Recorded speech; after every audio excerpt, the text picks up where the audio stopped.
है। तो इस बार मोहम्मद अकरम ने ये फैसला किया था कि अब की बार तो मैं ज़रूर वतन वापस जाऊंगा अपने बेटे की शादी के ऊपर। लेकिन जब खर्चों की लिस्ट बनती है तो मोहम्मद अकरम परेशान हो जाता है कि इतना ज़्यादा खर्चा होगा तो ये मैं कैसे अरेंज कर पाऊंगा। लेकिन अब की बार भी मोहम्मद अकरम को रिवायती फैसला करने पे बरकरार कर देते हैं हालात कि अब की बार भी वतन वापस नहीं जा सकूंगा।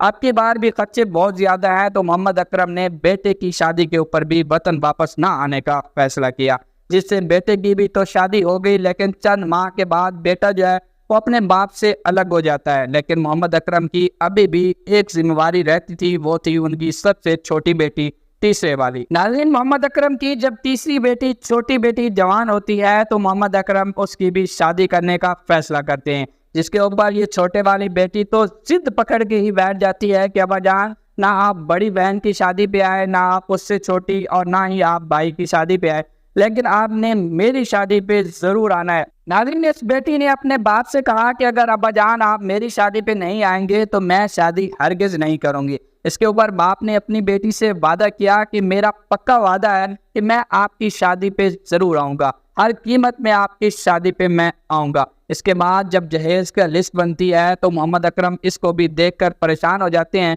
लेकिन इसके ऊपर इस छोटी बेटी ने ये हौसला करके कहा कि अब्बा जान आप मेरी शादी सादगी से कर दें, आप मुझे कम जहेज दे दें, लेकिन आपने मेरी शादी पे ज़रूर आना है। जिससे 4-5 लाख रुपए मोहम्मद अकरम बचा के खुद के पास रख लेते हैं और टिकट और वीज़ा कराने पे लग जाते हैं।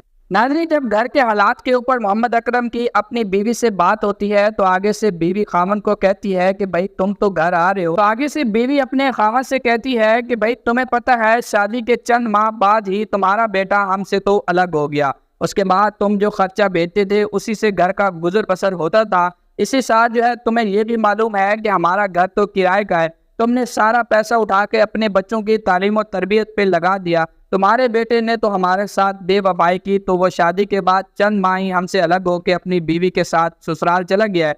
अब तो वो हमारे साथ नहीं रहता। अब तुम भी वतन आने का फैसला कर रहे हो, इसके बाद हम अपना घर कैसे चलाएंगे? तुम भी पाकिस्तान में आके हाथ पे हाथ धर के बैठ जाओगे, तो बेटियां तो दूसरे घर में चली जाएंगी, तो हम कहाँ से खाएंगे? नाज़रीन, इस बात के बाद मोहम्मद अकरम इंतहाई अफसोदा होता है, क्योंकि उसने जो पौधा लगाया था उसने तो ये सोचा था कि मैं पौधा लगा रहा हूँ, ये इंशाल्लाह बड़ा होगा और फिर मैं इसकी छांव में बैठ के इसका फल खाता रहूंगा, बुढ़ापे में ये मेरा सहारा बनेंगे। तो उसे ये मालूम नहीं था कि जब वो पौधा बड़ा हो जाएगा तो वो उसके लिए सहारा नहीं बन सकेगा। जब बाप को अपने बेटे की इस बेवफाई का पता चलता है तो उसके बाद मोहम्मद अकरम अब की बार भी अपने रिवायती फैसला करने पे मजबूर हो जाते हैं। मोहम्मद अकरम ने ये फैसला किया